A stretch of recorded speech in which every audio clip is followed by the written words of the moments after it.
គេសែនជ័យជាមួយជ្រោយមេត្រីនៅខាងក្នុងមហានៅខាងក្រៅ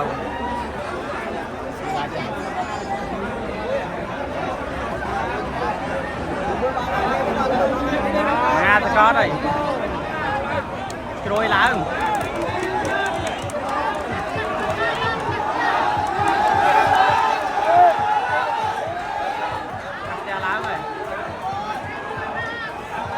chắc cái hàng kéo mấy nó trôi mệt rây hàng cát à nó hàng cát à trôi hàng cát mấy mà cái gì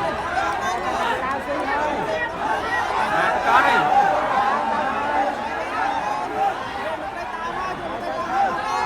lãng mày lãng này hàng cát đấy cá kéo